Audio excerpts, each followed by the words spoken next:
विजयदशमी पर्व पर पलवल जिले में राष्ट्रीय स्वयंसेवक संघ द्वारा 4 स्थानों पर कार्यक्रम के आयोजन किए गए। इसी कड़ी में पलवल की न्यू कॉलोनी स्थित पंजाबी धर्मशाला में आयोजित कार्यक्रम में बतौर मुख्य अतिथि महिला खिलाड़ी एशियन गोल्ड मेडलिस्ट योगेश पहलवान, जबकि मुख्य वक्ता हरियाणा प्रांत मेवात गतिविधि प्रमुख श्याम सुंदर, नगर संघ चालक माधव नगर जितेंद्र मौजूद रहे। राष्ट्रीय स्वयंसेवक संघ के 100 वर्ष पूर्ण होने पर एवं विजयदशमी पर्व कार्यक्रम में हाल में नियुक्त हुए मार्केट कमेटी के चेयरमैन पंकज विरमानी, पूर्व बीजेपी जिला अध्यक्ष लीलाधर वर्मा, पार्षद अनिल गोसाई सहित कई गणमान्य लोग भी कार्यक्रम में पहुंचे। इस मौके पर संघ से जुड़े सैकड़ों लोग भी संघ द्वारा निर्धारित वेशभूषा और दंड के साथ पहुंचे। कार्यक्रम की शुरुआत ध्वजारोहण के साथ की गई। कार्यक्रम को संबोधित करते हुए मुख्य अतिथि योगेश पहलवान ने कहा कि उन्हें आज आरएसएस के कार्यक्रम में आने का सौभाग्य मिला है।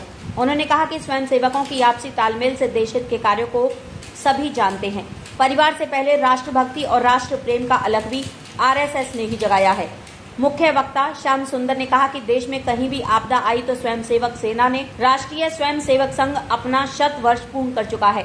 संघ में विचार एवं संस्कारों के रास्ते पर चलकर राष्ट्रहित सर्वोपरि माना गया है। पूरे देश में और समाज के संघ के 100 वर्ष पूर्ण होने पर बड़ा हर्ष का वातावरण है। एक ऐसा संगठन जो कुछ बच्चों को लेकर शुरू हुआ और एक छोटे से कमरे में शुरू हुआ, आज वह संगठन विराट वट वृक्ष का रूप ले चुका है। उन्होंने कहा, एक अंतर्राष्ट्रीय समाचार चैनल के अनुसार सन 2000 से राष्ट्रीय स्वयंसेवक संघ विश्व का सबसे बड़ा संगठन है, जो किसी से सहायता नहीं लेता, अपने स्वयं से गुरु दक्षिणा से चलते हैं। ऐसा संगठन जो पूरी दुनिया में अद्भुत संगठन है, अपनी 100 वर्ष की यात्रा पूरी कर रहा है। आज ऐसा ही एक बहुत बड़ा कार्यक्रम अपने नागपुर में चल रहा है, जिसमें महामहिम राष्ट्रपति अपनी गरिमाई उपस्थिति दर्ज करवा रही हैं। जो 100 वर्ष पूरे हुए हैं, तो पूरे देश में स्वयंसेवकों में और समाज के बीच में बड़ा हर्ष का वातावरण है। ये एक ऐसा संगठन जो कुछ बच्चों को लेकर के शुरू हुआ, एक छोटे से कमरे में शुरू हुआ, आज वो संगठन विराट वट वृक्ष का रूप ले चुका है।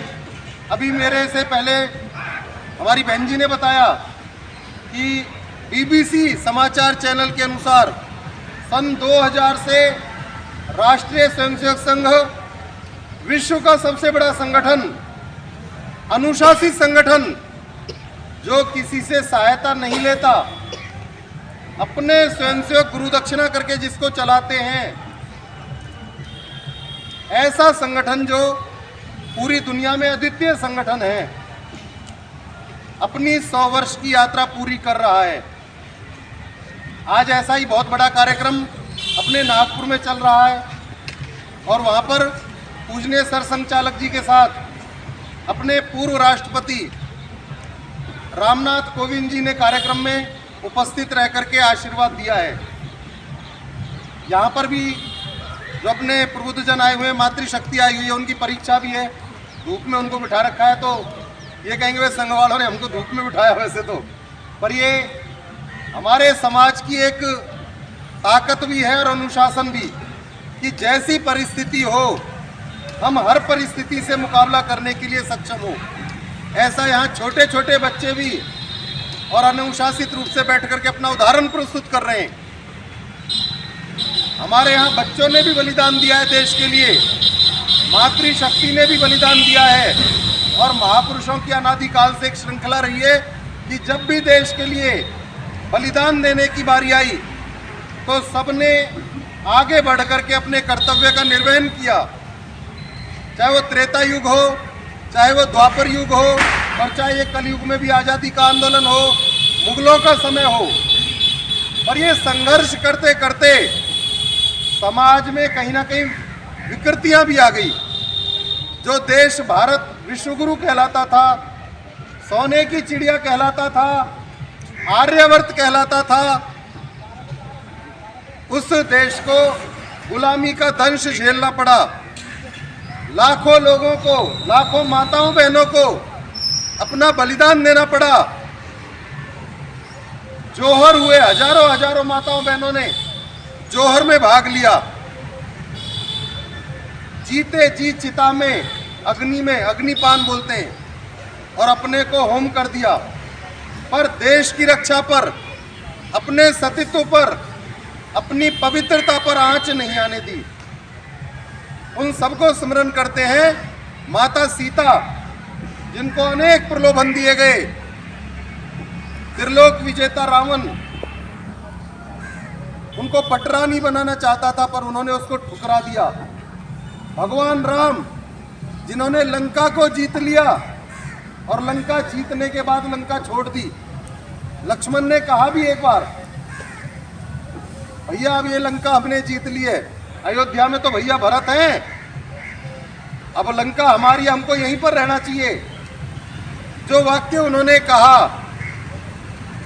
अपि स्वर्णमयी लंका न रोचते लक्ष्मणे, जननी जन्मभूमिश्चे स्वर्गदपि गरियसी। जननी और जन्मभूमि ये स्वर्ग से महान होती है। इसलिए भगवान राम वापस अयोध्या आए। उन्होंने लंका के वैभव को ठुकरा दिया। सोने की लंका को विभीषण को छोड़ करके, जो उन्होंने अपना वादा किया था कि विभीषण को राजा बनाएंगे लंका का, कब्जा नहीं किया हमारे लोगों ने। हमने लंका जीत ली, फिर छोड़ दी। स्वर्ग से प्यारी है माटी देश की। उस देश और उसमें रहने वाले हिंदू समाज, उसको संगठित करने के लिए, जैसे जब हम पढ़ते हैं सजीव और निर्जीव, तो वहां पढ़ाया जाता है जड़ और चेतन। अभी गीत में बोला, उसमें अमृत वचन में बोला, राष्ट्र चेतना जगानी है। अगर जो मनुष्य के अंदर चेतना ना हो तो जड़ माना जाता है, निर्जीव माना जाता है। पर जीवित मनुष्य के अंदर भी अगर राष्ट्र चेतना नहीं है, राष्ट्र के प्रति संवेदना नहीं है, तो वो उसमें और पशु में कोई बहुत ज्यादा अंतर नहीं है। फिर मनुष्य एक सामाजिक प्राणी है और प्रत्येक मनुष्य का कर्तव्य है। ये भीष्म पितामह ने कहा पांडवों को कि देश के, धरती के हर पुत्र का कर्तव्य होता है अपने देश की सीमाओं की रक्षा माताओं के वस्त्रों के समान करनी चाहिए। जैसे हमारी माता के वस्त्रों को, हमारी बहन के वस्त्रों को कोई हाथ नहीं लगा सकता हमारे जीते जी, ऐसे ही हमारे जीते जी कोई हमारे देश की सीमाओं को छू नहीं सकता। ये कर्तव्य है, ये ड्यूटी, ये केवल फौजियों की नहीं है, ये समाज के प्रत्येक व्यक्ति की है।